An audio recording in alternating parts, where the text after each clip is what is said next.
Hello guys, ഇന്നത്തെ എൻ്റെ breakfast കുറച്ച് ഹെൽത്തിയാണ് കേട്ടോ. ഞാനൊരു എഗ്ഗ് ബുൾസയാണ് ഉണ്ടാക്കി കഴിച്ചിട്ടുണ്ടായിരുന്നത്. അങ്ങനെ ബ്രേക്ക്ഫാസ്റ്റ് ഒക്കെ കഴിച്ചതിന് ശേഷം ഞാൻ വീട്ടിലേക്കുള്ള കുറച്ച് സാധനങ്ങൾ വാങ്ങാൻ വേണ്ടിയിട്ട് പോകാൻ നിൽക്കുകയാണ് കേട്ടോ. ഇന്ന് കുറച്ചധികം സാധനങ്ങൾ വാങ്ങിക്കാനുണ്ട്.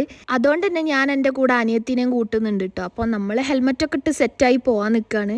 അപ്പോൾ ഞാൻ മീറ്ററിൽ ചെക്ക് ചെയ്തപ്പോൾ പെട്രോൾ കുറവാണ് കേട്ടോ. അപ്പോൾ ഞാൻ വിചാരിച്ചു ഫസ്റ്റ് തന്നെ പോയിട്ട് പെട്രോൾ അടിക്കാമെന്ന്. അപ്പോൾ അതൊക്കെ പറഞ്ഞുകൊണ്ടാണ് ഈ ചിരിക്കുന്നത്. ഞാൻ പെട്രോൾ ലോ ആവാൻ കാത്തിക്കാറില്ല, അതിനെ മുന്നേ തന്നെ പോയിട്ട് ഫില്ല് ചെയ്യാണ് ചെയ്യാറുള്ളത്. അങ്ങനെ പെട്രോളൊക്കെ അടിച്ചതിന് ശേഷം നേരെ ഒരു കടയിൽ പോയിട്ട് സാധനങ്ങളൊക്കെ വാങ്ങിയിട്ട് നേരെ വീട്ടിലെത്തിയിട്ടോ.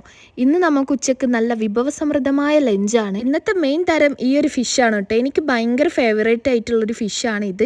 അങ്ങനെ അതൊക്കെ ഉമ്മ ക്ലീൻ ആക്കുന്നുണ്ടായിരുന്നു. അനിയത്തി ഇവിടെ ഒളിച്ചു കളിക്കുകയല്ല കേട്ടോ, അവളിവിടെ നിന്ന് പഠിക്കുകയാണ്. ഇതിപ്പോൾ എന്താ ബുക്ക് കൊണ്ടൊരു കളി എന്ന് നിങ്ങൾ വിചാരിക്കും. അവൾക്കൊരു ചാനലുണ്ട്, അപ്പോൾ അതിലേക്ക് അപ്ലോഡ് ചെയ്യാനുള്ള കണ്ടന്റുകൾ അവൾ ഷൂട്ട് ചെയ്തുകൊണ്ടിരിക്കുകയായിരുന്നു. അതിൻ്റെ അടുക്കാണ് ഞാൻ അവളുടെ അടുത്തേക്ക് പോയിട്ടുണ്ടായിരുന്നത്. സോ ഈ വീഡിയോ ഇത്രയേ ഉള്ളൂ. ഇഷ്ടപ്പെട്ടാൽ സബ്സ്ക്രൈബ് ചെയ്ത് സപ്പോർട്ട് ചെയ്യുക. അപ്പോൾ ഓക്കെ, ബൈ.